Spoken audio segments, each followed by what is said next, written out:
English మాట్లాడడానికి భయపడుతున్నారా? అయితే మీకోసమే ఈ స్పోకెన్ ఇంగ్లీష్ క్లాసెస్. వెంటనే కాల్ చేసి జాయిన్ అవ్వండి.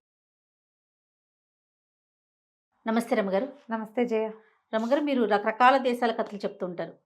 చైనా దేశం కథలని, రష్యా దేశం కథలని, అలాంటిది ఏదైనా ఒకటి చెప్పుకుందామా? ప్రసిద్ధ చైనా జానపద కథలు ఆ, అందులో నుంచి చెప్దాం. ఒకటి పూర్వం అంట చైనా దేశంలో అంటాక్ అని ఒక కుర్రాడు ఉండేవాడు. ఈ అంటాక్ పరమ నిరుపేద, వాడికి ఏమీ లేదు, అమ్మ నాన్న కూడా లేరు. వాడికి ఒక 14-15 సంవత్సరాల వయసు వచ్చేసరికి వాళ్ళ వాకిట్లో ఒక పెద్ద దానిమ్మ చెట్టు ఉండేది. ఆ దానిమ్మ పళ్ళే వాడి జీవనాధారం. అంతకుముందు ఎట్టాగొట్టా ఉండేవాడు, బాగా ఇల్లుంది, ఒక పాకెట్లో ఒక దానిమ్మ చెట్టు. ఆ దానిమ్మ చెట్టుని పరమ జాగ్రత్తగా కాపాడి ఆ పళ్ళు అమ్ముకుని దాంతో జీవనం గడిపేవాడు. విరగ్గాసేది అది. చుట్టుపక్కల వాళ్ళు పువ్వు పిందా టైంలో కూడా దాని జోలికి రాకుండా పంచప్రాణాలు దాని మీద పెట్టి కాపాడుకునేవాడు. పువ్వులు లెక్క పెట్టుకునేవాడు, పిందెలు లెక్క పెట్టుకునేవాడు, అంత జాగ్రత్తగా ఉండేవాడు. అయితే వీడికి ఒక 20-25 ఏళ్ళు ఉంటాయి ఈ టైంకి, ఈ కథ నాటికి. ఒకసారి ఏమైంది, ముందు రోజు చూశాడు, పళ్ళు బాగా అంతంతున్నవి. రాత్రికి రాత్రి 7-8 పళ్ళు ఖాళీ అయిపోయినాయి. ఎక్కడ మనిషి వచ్చిన ఆనవాళ్ళు అయితే లేదు, పళ్ళు మాత్రం లేవు. ఒక 2 రోజులు 3 రోజులు పగలల్లా కాపలా కాసాడు, ఏమీ అవ్వాలి. రాత్రిపూట ఏదో జరుగుతోందని రాత్రిపూట కాపలా కాసాడు. కాసేసరికల్లా 1 రోజు 2 రోజులు నిద్రపోయాడు, పళ్ళు పోతున్నాయి. రోజుకి 7-8 పళ్ళు చొప్పున. 4వ రోజు కనిపెట్టాడు ఒక నక్క. అది గోడ మీద నుంచి ఎగిరి పళ్ళు తెంపేసుకుంటుంది, తినేస్తుంది, పట్టుకుపోతుంది అక్కడి నుంచి. ఆ నక్కని పట్టుకున్నాడు, దాని తోక దొరికింది కానీ పారిపోయింది. 2వ రోజు ఏం చేశాడు, ఆ గోడ పక్కన తుమ్మ జిగురు పోసేసాడు. సాయంకాలం జిగురు బంక అంటారు కదా, అది పోసాడు. అది ఎగిరేటప్పుడు ఒక్క ఎగిరి గోడ మీద నుంచి చెట్టు మీదకి ఎగురుతుంది. మళ్ళీ అది గోడ దిగాలంటే గోడ కిందకే కాదు దూకాలి, అంతే కదా. అది ఇప్పుడు దూరం నుంచి ఒక్క ఎగిరి గోడ మీద ఎక్కుతోంది, కానీ దిగేటప్పుడు దూరం దూకదు, గోడ కిందకి దూకాలి. ఆ కింద పోసాడు. అదేం చేసింది, ఆ బంకలో దూకేసి పట్టేసుకున్నాడు.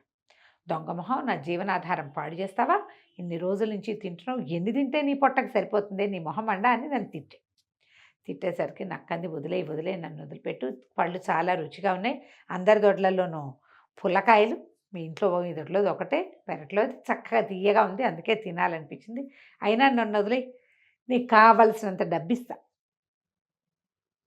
డబ్బేమిటి, నీకు రాజకుమార్తె నుంచి పెళ్లి చేయిస్తాను నేను అనేసరికి అంటాక ఆశ్చర్యపోయాడు. ఏమిటి నీ వల్ల అవుతుందా అన్నాడు. నా వల్ల అవ్వందే లేదండి, నా వల్ల అవ్వందే లేదు, ఏది కావాలంటే అది చేయిస్తా, కానీ నన్ను వదిలేసి రాజకుమార్తె నుంచి పెళ్లి చేయిస్తాను నీకు అనేసరికి సరే ఒట్టు వేయించుకున్నాడు, ఒట్టు ప్రమాణాలు అన్నీ చేయించుకున్నాడు. సరే అని వదిలిపెట్టాడు. అదేం చేసింది ఆ నక్క, వీడిని వదిలేసి దొరికిన మిగిలిన కింద తెంపేసిన దానిమ్మ పళ్ళన్నీ బొక్కేసి అప్పుడు పోయి రాజుగారింటికి వెళ్ళింది. నక్క ఎట్టా మాట్లాడుతున్నాను అడగండి, ఇది కథ.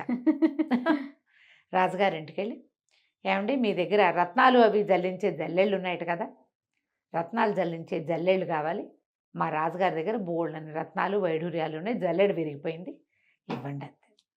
రాజుగారు ఆశ్చర్యపోయారు. ఏ రాజుగారు అని అడిగాడు. అంటాక్ మహారాజు అండి అని చెప్పింది. అంటాక్ మహారాజు గారికి రత్నాలు జల్లించే జల్లెడ కావాలి. సరే ఆ జల్లెడిచ్చారు. జల్లెడి చేత్తో పుచ్చుకొని వచ్చేసింది. మర్నాడు ఏం చేసింది, దానికి అడవిలో అన్ని చోట్ల ఈ రత్నాలు అవి బాగు చేసే దుకాణాలు అవన్నీ తెలుసు దానికి. అన్ని చోట్లకి వెళ్ళి తోక అంటించి సన్న రజనంతా అంటించి తీసుకొచ్చింది. రత్నాలు అవి బాగు చేసేటప్పుడు ఇలా ఇది పెడతారా, రవ్వగా రాలుతాయి ముక్కలు.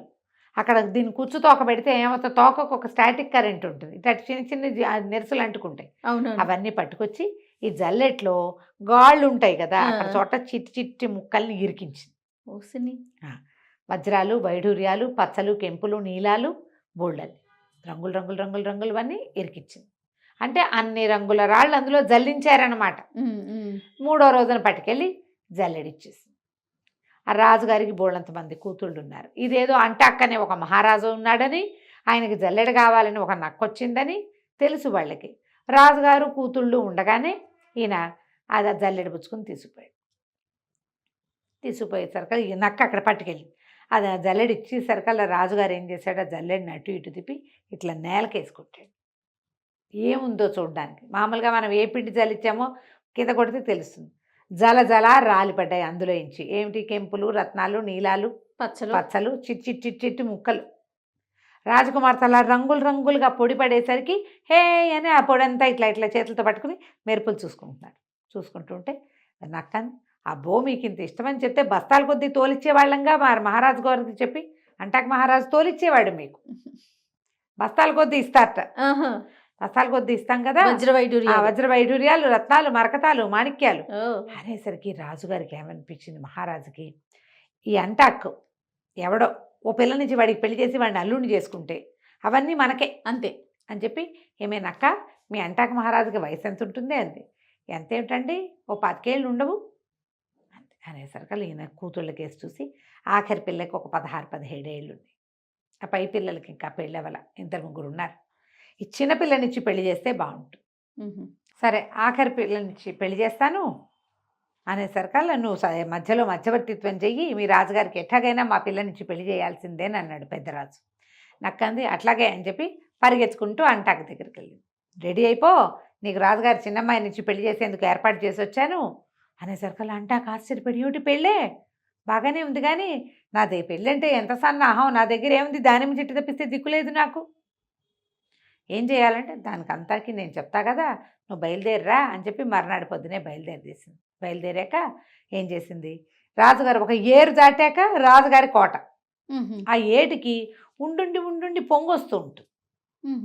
ఏరు పొంగుతుంది, పైనుంచి నీళ్ళు వస్తాయన్నమాట. అదే నువ్వు ఏట్లో దిగుని మా లోతు నీళ్ళలో నుంచోబెట్టి ఇప్పుడే వస్తానని రాజుగారి దగ్గర పరిగెత్తుకుంటూ వెళ్ళి, అయ్యా మీరు పెళ్ళన్నారు, ఆమె ఆఖరి పిల్లని చేసుకోవడానికి అంటాక్ మహారాజు ఒప్పుకున్నాడు, బయలుదేరి తీశాను, మీతో మాట్లాడతాడని నవరత్నాలు అవన్నీ బళ్ళకి ఎత్తిచ్చాడు బస్తాల కొద్దీను, మరి పెళ్ళికి సన్నాహం చేసుకున్నాడు.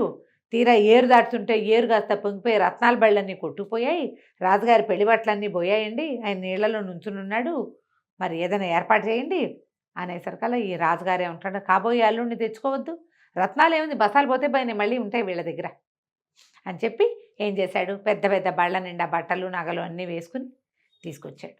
నీళ్లలో నుంచుని అంటాకని బయటికి తెచ్చారు.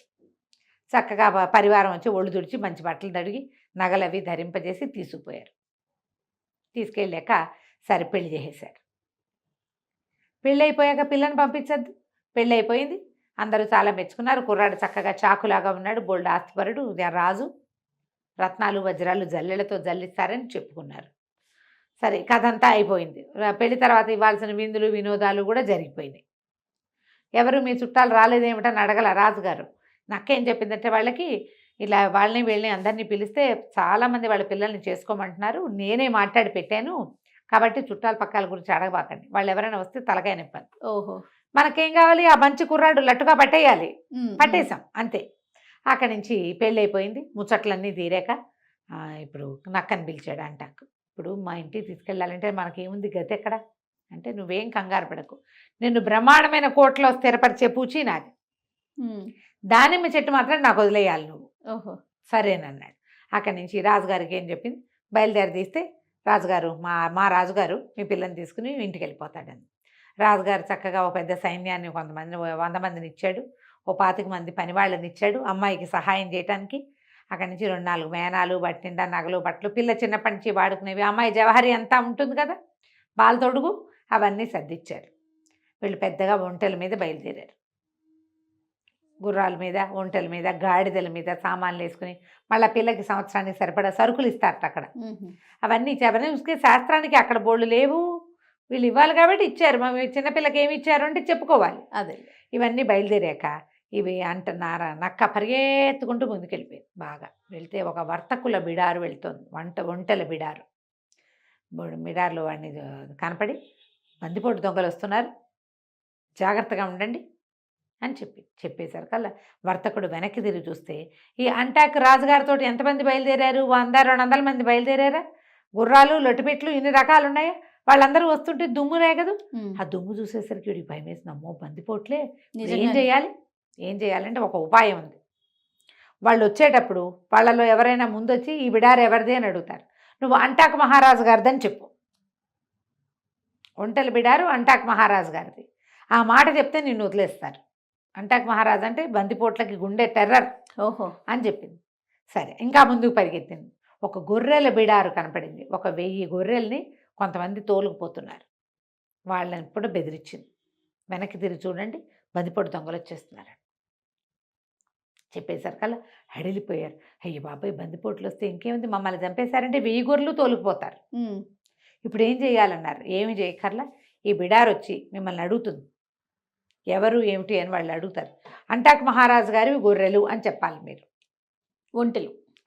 గొర్రెలు, ఇది గొర్రెల బిడారు, మొదటిది ఒంటెలు, ఇది గొర్రెల బిడారు అని చెప్పండి. వాళ్ళు మిమ్మల్ని వదిలేసి వాళ్ళ దారిని వాళ్ళు పోతారు.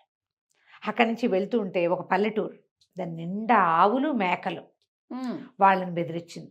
ఇక అందరినీ ఇదే పని. వాళ్ళకి చెప్పింది, మీరు వీళ్ళు వస్తున్నారు, బందిపోట్లు వస్తారు, ప్రాణాలు రక్షించుకోండి అంటే ఉనికిపోయారు జనం. అయ్యో అయ్యో, ఆవులన్నీ చూలు మీద ఉన్నాయి, మేకలన్నీ చూలు మీద ఉన్నాయి, అందరూ పసిపిల్లలు, మేము ఉన్నది 30 మందివే, 30 కుటుంబాలు, ఎటా కాపాడుకోవాలి, గొడ్లు వదిలేస్తే ఇంకా మాకేమీ లేదు, మాకు ఇదే ఉందంటే మీరేం భయపడద్దు, వచ్చిన వాళ్ళకి ఇది అంటాక్ మహారాజుదని చెప్పండి. ఈ గ్రామం అంటాక్ మహారాజుకు సంబంధించింది. మీరల్లా ఏం చేయాలి, ఈ గొడ్లను రేపొద్దున మిమ్మల్ని రక్షించినందుకు అంటాక్ మహారాజుకి పాలు పెరుగు నెయ్యి ఇద్దరు కానీ, అంతే, అంతకంటే ఏం లేదు. సరేనని అన్నారు వాళ్ళు కూడా. అక్కడి నుంచి ముందుకెళ్తే ఇవన్నీ దాటి వెళ్ళాక ఒక పురాతనమైన కోట ఒకటి ఉంది.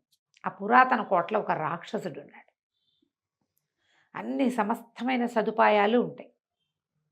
వాడు తన కోటకి దగ్గరలోకి సంచరించే మనుషుల్ని విరుచుకు తింటాడు, జంతువులు తింటాడు. మనుషుల దోలకు సాధారణంగా రాడు. ఆ కోట దగ్గరికి ఎవరైనా వెళ్తే దొరికేస్తారు. ఈ నక్కపోయి వాడి దగ్గరికి వెళ్ళిపోయి ఏం చెప్పింది, పెద్దరాజు గారు 4 మంత్రవాదులను పిలిచాడు.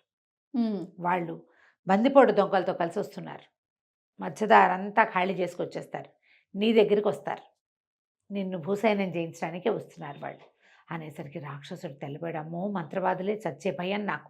మనుషులనైతే విరుచుకు తినేస్తా, ఎంతమంది వచ్చినా పర్వాలేదు, మంత్రవాదులంటే నాకు చాలా భయం. ఇప్పుడు ఏం చెయ్యాలి అన్నాడు. నేను నీకు సలహా చెప్తా. గాడిపోయి ఉంది కదా, పొయ్యిలో పడుకోను, కట్టెలు పరిచేస్తా, నువ్వు కనపడవు, వాళ్ళు వచ్చి చూస్తారు, ఇక్కడ నువ్వు లేవని వెళ్ళిపోతారు. నువ్వు కనపడితే నిన్ను భూసైనం చేయిస్తారు, భూస్థాపితం చేస్తారు. నువ్వు కనిపించకపోతే ఇంకేం చేస్తారు, ఏమీ చేయరు. నీ కోట సేఫ్గా ఉంటుంది. వాళ్ళు వచ్చి కోటలో పట్టుకుపోయేది ఏముంటుంది, మంత్రవాదులకి ఇవన్నీ ఎందుకు, వాళ్ళు గాల్లోంచే పుట్టించుకుంటారు అన్నీ కూడా. బందిపోట్లు వాకిట్లో నుంచుంటారు, వాళ్ళకి సహాయం వచ్చేవాళ్ళు. 4 మంత్రవాదులు